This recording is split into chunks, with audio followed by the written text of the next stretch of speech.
Hey guys, Isabel here. Welcome back to Reeled In. So this past weekend on Friday, the newest Marvel movie Thor, Love and Thunder was released. And today I'm going to give my review, thoughts, and opinions on the movie itself. It has been out for a full weekend now, so hopefully you guys have gotten a chance to see it. If you haven't, this video will contain spoilers for Thor, Love and Thunder, so if you haven't seen it, go out and see it, and then you can come back and you can watch me. So there are things that I liked and, didn't like so much about this movie. I personally think, though, this is my favorite Thor movie, I have to say. What I did like is that this movie started off with the antagonist pretty much immediately. And one thing I think Marvel, the MCU, does really well is it has very complex, villains and antagonists. And so we see right off the bat that Gore, the God Killer, who is the villain of this movie, we start off with his backstory and why he is a God Killer. And, if you pay close enough attention, you can kind of guess at his motivations throughout the entirety of the movie. Another thing that I love also, personally, is mythology.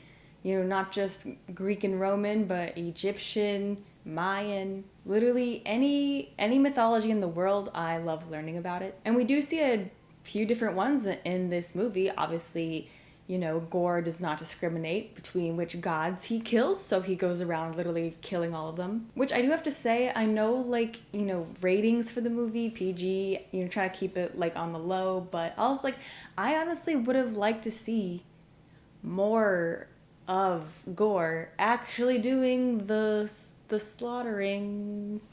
I don't know how that makes me sound, but there we go. But so basically, as I said in the beginning of the movie, we find out the reasoning why Gore becomes a God Killer. He was, I'm assuming, some sort of disciple and or priest of his religion that worships the bringer of light, which is a sort of sun god. I didn't catch which mythology that's actually taken from, unless it's just kind of a random one that the MCU made up. If it is from a certain mythology you guys know, let me know in the comments. But then we get the pretty much well-known trope of never meet your heroes, and you can, in this movie, you can also relate it to never meet your gods, because the whole reason is that Gore, who was walking with his daughter through this barren desert with no water, no means to survive, he prays to his god, not for himself but for his daughter, to save them, to at least save his own daughter. And the gods, of course, don't listen, and then his daughter dies, and Gore immediately kind of stumbles upon an oasis, and he finds water and he finds food, but the food is not for him and the water's not for him. It is for the god that he worships, and they're celebrating because they have just defeated another god who has the Necro Sword. And of course, this bringer of light, which is the god that Gore worships, kind of laughs at Gore for trying to ask why they didn't save the people, and basically the god tells Gore that he is expendable, which is a very godlike thing to say. So, and in his anger and his grief, the Necro Sword kind of chooses him to become the next God Killer, and so Gore actually slays this bringer of light. And one thing that I did like a lot is that the blood for this god and some of the other gods we see later in the movie is gold, which is golden ichor.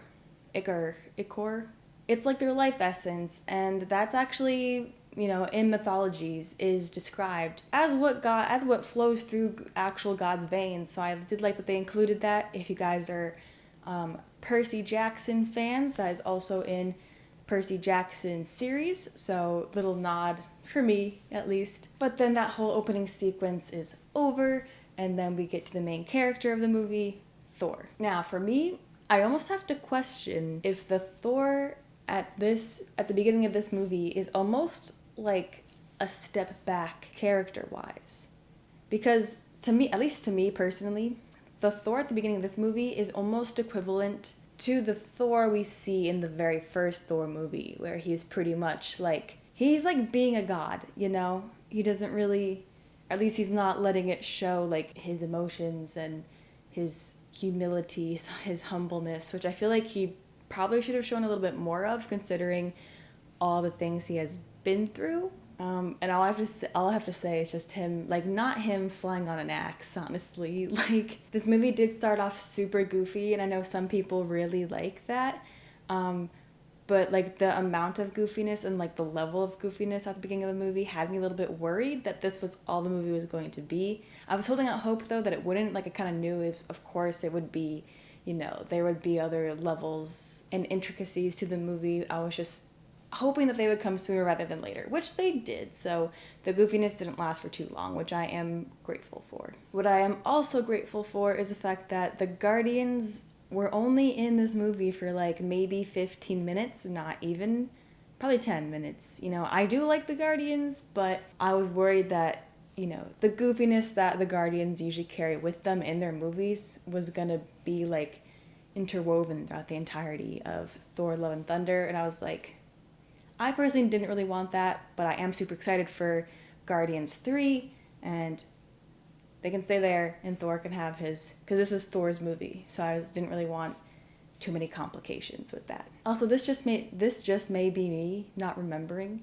but how did Thor get his blue eye? I thought that would be explained, and if it happened in previous movies, I'm gonna have to rewatch it, but I know Thor did get another eye, but I thought it was like a mismatched color. Like one was brown and one was blue. So I'm kind of confused how they're both blue now. I thought they would explain that in this movie, but I suppose not. Which isn't a big deal. It's not really something that like makes or breaks the movie, but I was just kind of curious. But yeah, back to Thor's starting characterization. To me, he's pretty much like a god.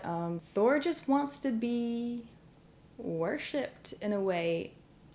He definitely just like wants to be loved, which that part of the characterization I did like, but it almost had him starting off as like, for his whole story arc in this movie, it almost had him starting off as being like a typical god, so he could like learn along the way again, even though he already did that in the first Thor. So I'm like, it seems a little redundant to me, but I don't know, you guys could be thinking differently, and that's cool too.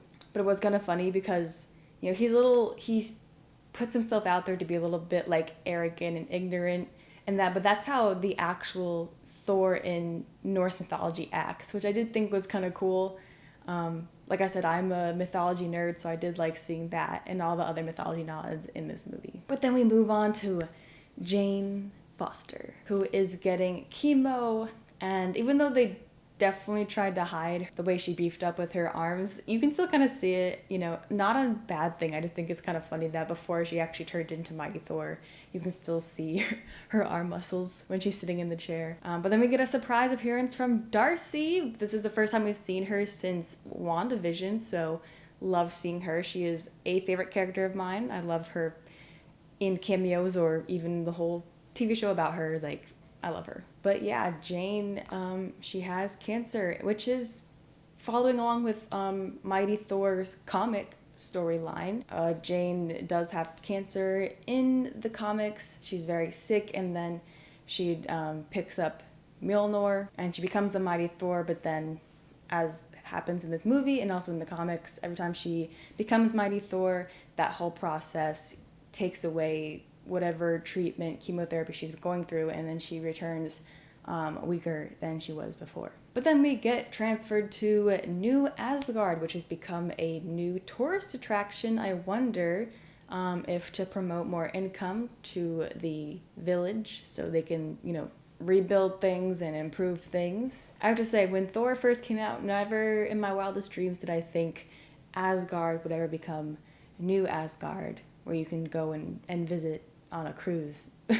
But then we have the Asgard Theater that we saw in past Thor movies. Luke Hemsworth plays Thor, Matt Damon as Loki, and Sam Neill plays Odin. But then, and I saw someone had taken a photo of this person for Love and Thunder, and I forgot I saw it, so this was a nice surprise. But Melissa McCarthy plays Hela in this theater group, and I was screaming. I was kind of the only one who was screaming, but I'll scream for Melissa McCarthy. But the story is depicting how Odin died and basically the events of Ragnarok, what happened in Ragnarok. And that's, I think, the third time we have seen evidence of, like, you know, the population knowing the events that happen to these Avengers, to these heroes, and when they weren't there. So like people know exactly what happened in Endgame, and now they know what happened with Thor on his journey, which I'm kind of like, why does everyone know this? And also how? I know there's a lot of documentaries and podcasts that have been revealed throughout the MCU. I know Scott Lang has his own podcast, and there is a couple documentaries on the snap itself and stuff like that, but I'm kind of like, it's very interesting because it almost allows the people to hold these heroes accountable for their actions, which I do like. So, I do like seeing that, actually. I think it might be a new theme for Phase 4. If not Phase 4, then maybe Phase 5. But then back to Thor, as he's still with the Guardians, as a thank you for saving, I guess, the planet. Not really the planet, but like their temple, even though Thor destroyed the temple by saving it, because he wasn't really careful with it. He is gifted with 2 goats, which, again, mythology nerd, loved seeing because Thor in Norse mythology actually does have 2 goats. They pull his chariot, and what I thought was really funny, and I'm the only one who laughed in the theater, was the meat joke, because they're screaming, they're trying to get them to shut up, and Thor was like, well, let's just eat them for meat or something, and then they stop screaming. But that joke is actually based in myth because Thor, every night when he's traveling, he actually does consume these 2 goats, and then the next morning when he wakes up, they are there again. So every night he cooks them and he eats them, and then every morning they are just back to being themselves, and they just pull his chariot going on forward. Norse mythology is pretty crazy, I'm gonna be honest. But yeah, I gave a little like chortle in the theater, and I was the only one who reacted to that, so whatever.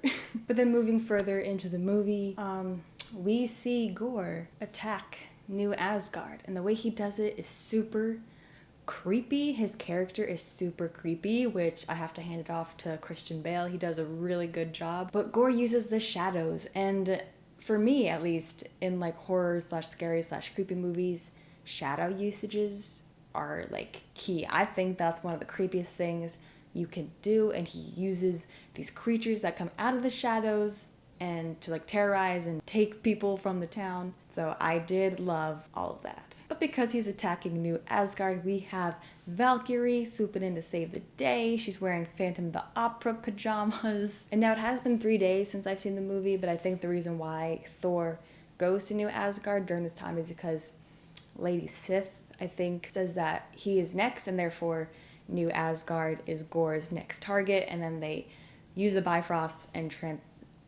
they travel to New Asgard.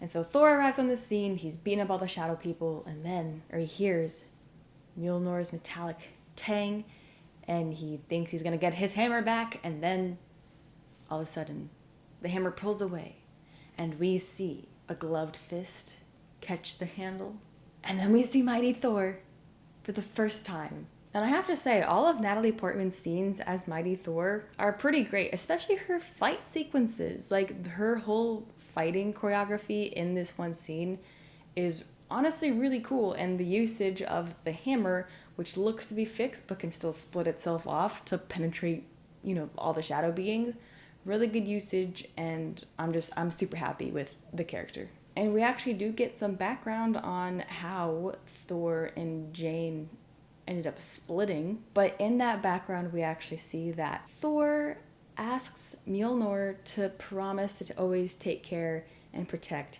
Jane, which is why when she goes to New Asgard and she approaches the pieces, you don't see it actually coming together, but you see the clouds start to darken, there's lightning, and then you see the pieces vibrate as if it recognized her. So that's pretty cool detail. I'm glad that they, it's a simple explanation, but I think it works. And again, though, in terms of Thor's starting character, there is a little bit of like a comedic undertone between Thor wanting Mjolnir back, but he has his Stormbreaker axe, and Stormbreaker gets jealous, which I didn't know they were that sentient. So that's also interesting to find out. But I was also under the impression that Thor had come to terms with losing his hammer, and then Stormbreaker is his new one and only weapon. Because in Endgame, Thor did pick up the hammer, but then he tossed it to Steve, and he's like, you have the little one, I'll have the big one. So kind of confused on that one. I didn't realize he like yearned to have Mjolnir back, but I suppose when we're feeling down, we want to go to things that are familiar to us. So maybe that's what that is. But then Gore takes all of the children from New Asgard, and they are on their way to the Shadow Realm. We know that's because Heimdall's son, Axel, which when did he have a child in the first place?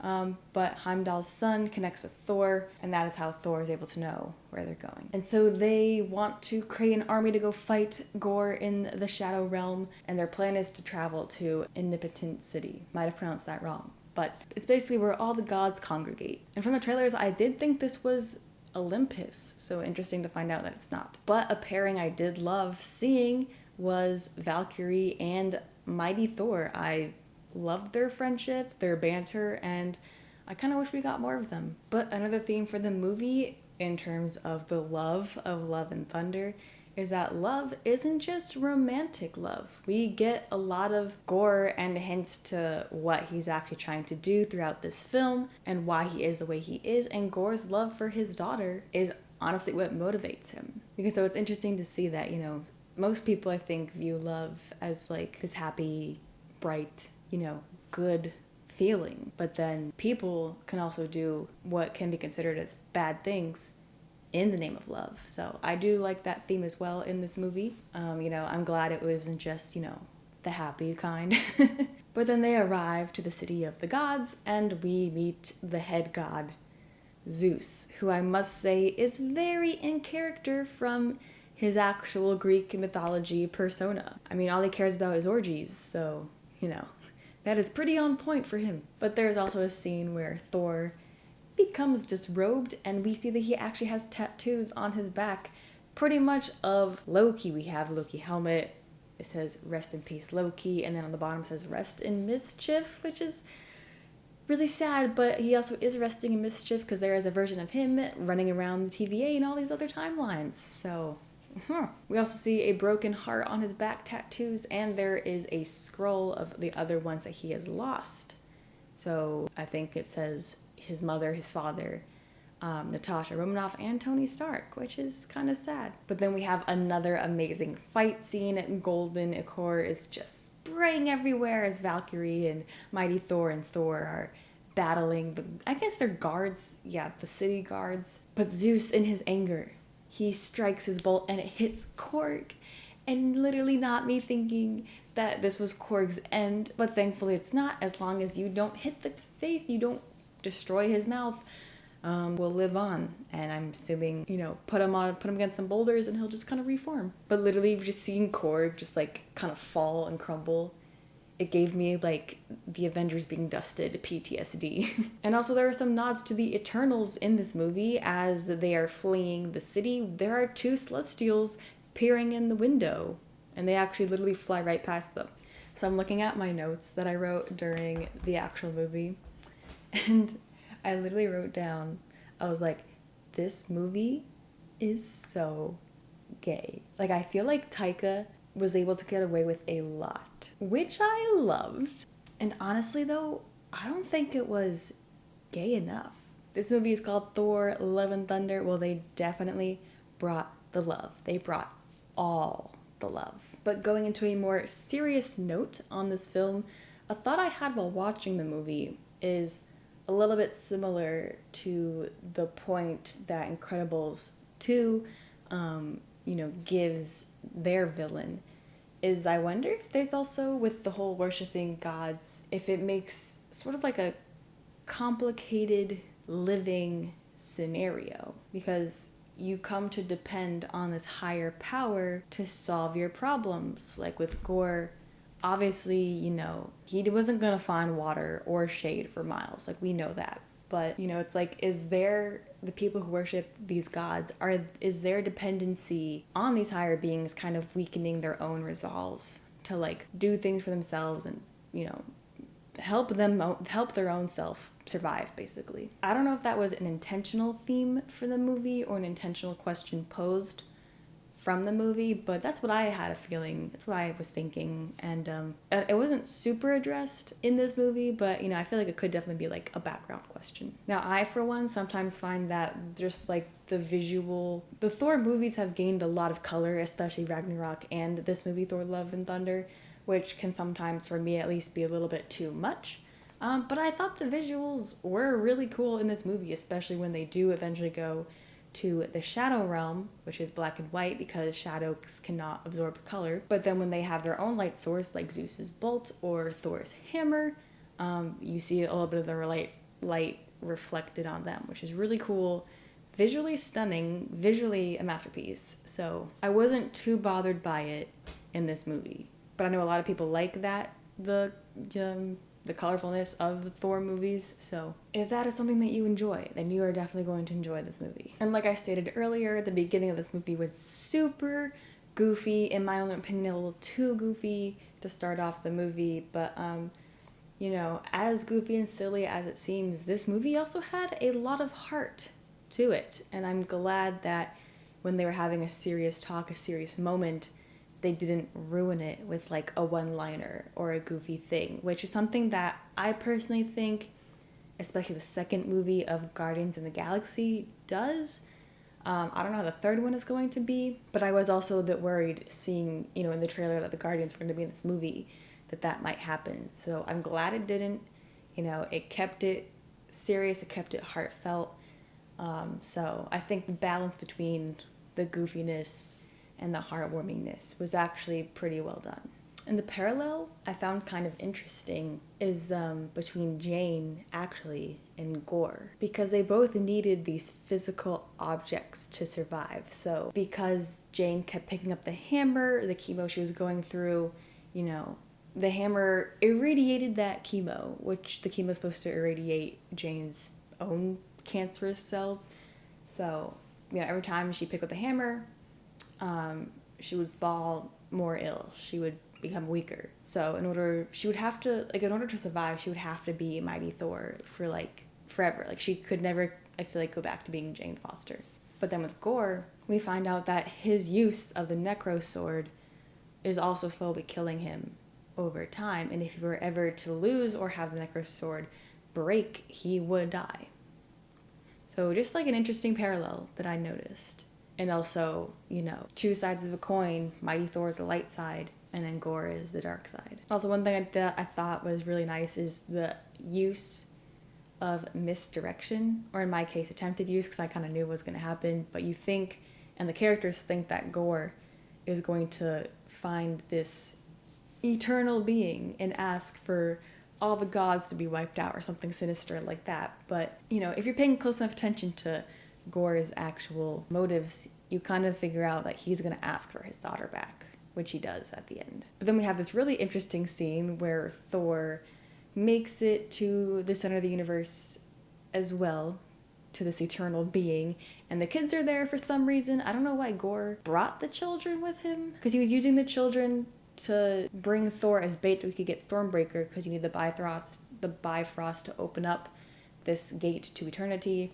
So I don't really know why he just brought the kids there. That part kind of confused me. But Thor powers up the children using the same the same lines that were used in the first Thor movie when he got, his Thorness back. So that part was goofy and silly, but I didn't mind it too much. It was also kind of cool. But basically, when Thor is powering up these children, the image of the power is in the shape of a tree. In Norse mythology, their universal tree is Yggdrasil. May have pronounced that a little bit wrong.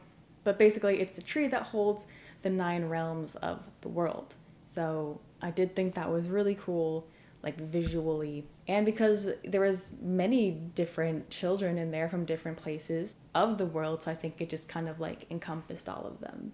And each some of those children each represented a portion of the 9 different worlds. So I thought that was kind of cool. But then as we near the end of the movie, Jane, who is at this point in a hospital bed, pretty much dying, decides that, instead of dying in a hospital bed, she wants to go out with a bang and by doing something meaningful. So she picks up the hammer again, and she arrives just in time to save Thor in this almost at eternity the gates of eternity, pretty much. And she is actually instrumental in breaking the Necro Sword and, mortally weakening Gorr. But Gorr walks through the now open gate, and Thor and Mighty Thor kind of go with him.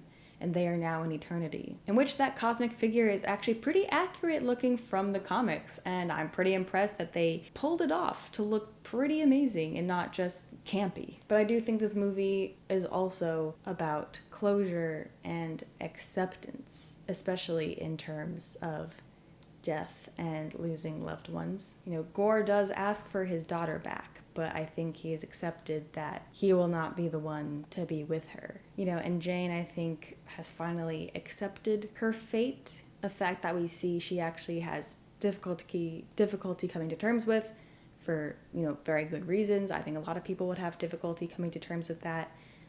We see her doing all these experiments, trying to heal herself, and that's the reason why she becomes Mighty Thor in the first place, because she thinks the power of Thor will be able to cure her. So that is acceptance on her part, and then we have closure and acceptance from Thor, closure on his past relationship with Jane that has been kind of haunting him for a good number of years. I believe 8 to be exact. 7 months and some number of days that I forgot what he said.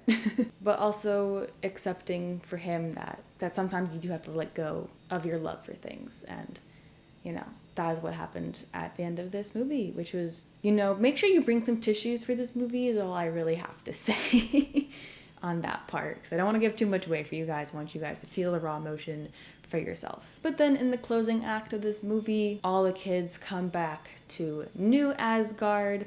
Valkyrie, who has been healed because she was stabbed, and I was like, you better not kill Valkyrie. We are not done with her. I need a spin-off for Valkyrie. A Disney Plus show, a whole movie for her. I will take anything. But Valkyrie is teaching the young children of New Asgard how to fight, a self-defense class, but Lady Sif is teaching Axel separately. So, are we gonna have a future with Axel in future movies? Because he's basically trying to become the new Heimdall, which is pretty amazing. And we see Thor with his new adoptive daughter, who actually is played by his real life daughter, India Rose. So that's honestly pretty sweet and pretty cool. I know his other sons made cameos. One of the sons, I think Tristan, played young Thor when they're showing the Lion King-esque Simba, growing up sequence at the beginning of the movie. And I think in all the kids, there is another one of his sons, because he has twins, but I think another one of his sons is the one fighting at the gates of eternity. But the ending is he's making pancakes for her. There are people that need to be protected and other people that need to be fought. So what I kind of thought was nice though is that I don't know what they're in, their compartment that is just sitting at the edge of this conflict opens to reveal the conflict, and it opens on sand and then the water in the background. They're on a beach, which I thought is a nice parallel to Gorr's daughter opened on a barren, cracked desert landscape and then finishes on still a sandy landscape, but in the background is the water that they have been seeking since the beginning. So nice visual storytelling there. But Korg, who is narrating parts of this movie, tells us that this is the love and the thunder that this movie's title depicts. Thor obviously is the thunder, and Gorr's daughter is love. Now, love in the comics is actually a embodiment of a space god. So, it's not just, this is just the actual physical feeling of love. No, this is actually a character from the comics, which is kind of cool. So love is a space deity, but also is the living embodiment of the emotion at the same time. And she has powers.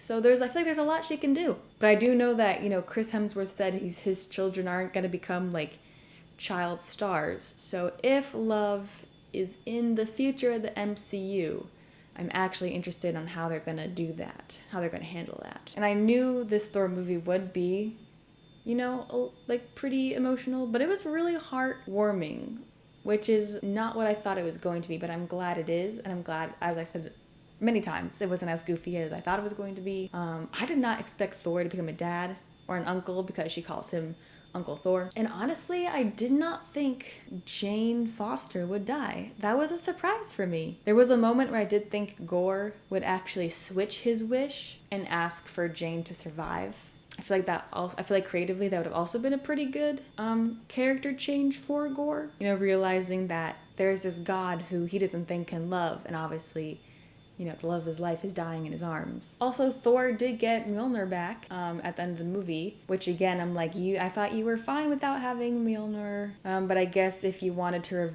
revert Thor to being actually Thor, I guess he does kind of need his hammer for that. But I was totally fine with him progressing forward with just Stormbreaker. So not a negative, but also not a positive for me. Kind of neutral in that aspect. But then we get the end credit scene where Zeus is actually still alive because Thor, which is a surprise, because Thor shot him with his own lightning bolt straight through the chest. So, but he's a god, I guess it's difficult to kill them.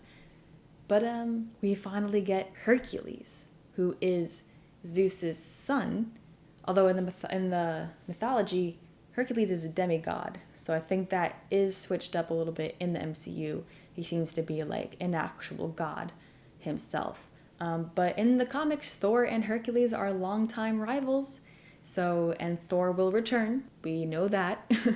So that'll be a very interesting dynamic to explore in the future. Actually, I think the Hercules is the mid-credit scene. The end credit scene is that Jane meets Heimdall in Valhalla, which is good because Valhalla was mentioned like 5 times in this movie. I feel like you just couldn't not show it. But also a lovely ending to her story. And if any of you guys are disappointed in Mighty Thor's story, I really suggest you read the comics that she's in, because the comics really do her character a lot of justice. The story is pretty great. So overall, I really enjoyed this movie. It was, to me, a typical MCU movie, but I did enjoy watching it. I liked how it kind of made you like reflect on a couple things. So I think one of the big questions from the movie is, can gods truly love? Or is that something only humans and mortals can do? Because love requires sacrifice and humility, and you know, gods who live forever and can solve their problems with a snap of a finger. Do they truly know what love is? And then there's a question, you know, because a lot of stories is that gods gave humanity this, gods gave mortals that. Well, did gods also give them their ability to love? And if so, did they expect that love to be directed towards themselves and themselves only? And did they expect the ability for mortals to love to be directed to other people and other things, and slowly over time their love for their gods diminished? So very interesting questions, I think, for people to think about. Also, I think the reason why Thor can love is because he has sacrificed so much and he has lost so much. You know, Thor has already been humbled in the first Thor movie. And I think that, you know, we do see in that movie how he grows to care for Jane. And I think if he didn't go through that experience, maybe Thor would have been like all these other gods in the city. Who knows? But also quickly speaking about the city, we see gods from all over the place.